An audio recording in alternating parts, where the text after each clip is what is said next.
Okay, here's some tandem canoeing with me in the bow. That's Jeff in the stern.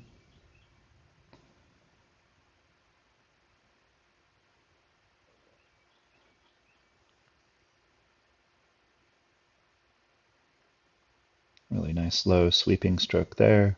Bow draw on my part to turn 90 degrees in motion.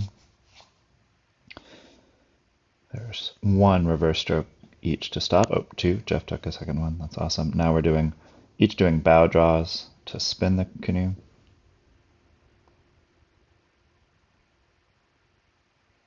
And the opposite combination, a reverse sweep and a cross bow draw.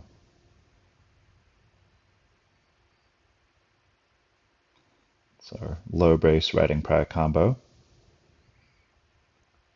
Same thing on the other side. Thanks to John for the videography there.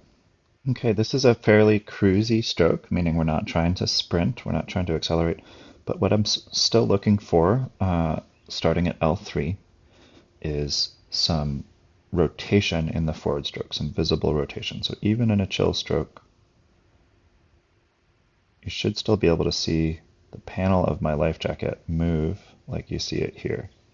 So here I would say it's truly facing forward. Here I would say it's about 30 degrees off of forward. So if the spine of the canoe is facing this way, my belly button is kind of facing that way towards the end of my stroke.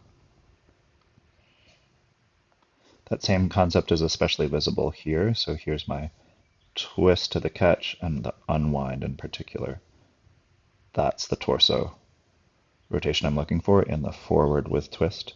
Again, that is an L3 criteria. Looking at the bow draw for both paddlers here, as the blades catch in the water, both hands are over the water. So this stroke is the most effective the closer to vertical we can get our shafts. And that's helped the most when we can rotate our upper body around to keep our shoulders in a position of strength. But that also brings this top hand out past the gunnel over the water so that during the power phase of the stroke, we have something approaching vertical. When I say approaching vertical, what I mean is that here we have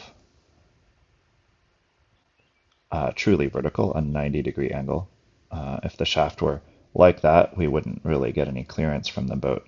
So what we're really looking for is something more like 45. So let's get a measurement on this angle. Looks like that is 39. If I truly move it inline parallel, 33 degrees. So that's awesome. Somewhere around 45 degrees is within acceptable. We won't get it truly to 90. Some things we're looking for in the reverse sweep or pry and the crossbow draw are next here. Looking for a catch behind the hip. Again, anytime we're working behind our hip, hoping to keep our elbows from breaking the plane of our shoulder. So here it does honestly look to me, Jeff, like your elbow comes back behind the plane of your shoulder blade a little bit. A little bit more rotation around an upright spine here would get you that same blade placement without chicken winging your elbow back in quite the same way, which, by the way, is subtle here. So a little more rotation, not a lot more. For the cross forward here, looking for top hand to be close to the cross side shoulder. You might see that I have cheated my hand up the shaft towards my hand a little, towards my T-grip hand a little bit. That's giving me a wider extension. Look how far back I've moved my shoulder. Give a different color arrow here. This cross side shoulder is back quite a ways. My belly button is shooting off in this direction, and that increases the extension of my stroke before the catch, but also gives me a lot of room to unwind my torso during the power phase here. And again here. And so what I'm looking for is to see, if this is the line through the center of the boat, my belly button is shooting off at that angle at the catch of the stroke. For the riding pry, here is the setup for the power phase. To get there, I rotated my upper body around to my offside. By the time I am at the catch here, my belly button is facing the side that I'm doing the work on. The power phase is my hand activating that direction, possibly over my lap, to help level the canoe. Or even go past level.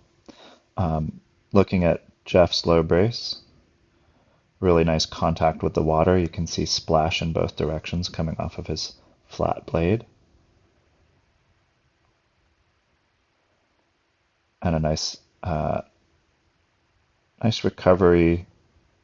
Looks like he moves mostly forward on his recovery. Jeff, something you could think about just as a polishing point, like this is a very effective brace, would be to slide your T-grip handle that way to recover rather than your blade forward to recover. So you move that way in your recovery. Let's see how that moves. Okay. And Jeff, here's an example of what I was talking about. I have a similar smack of the blade with splash going in both directions, blade landing out from my knee. Notice my head is over the water. That won't be sustainable in a rapid, so I'm going to try and get my head back over the center of the canoe.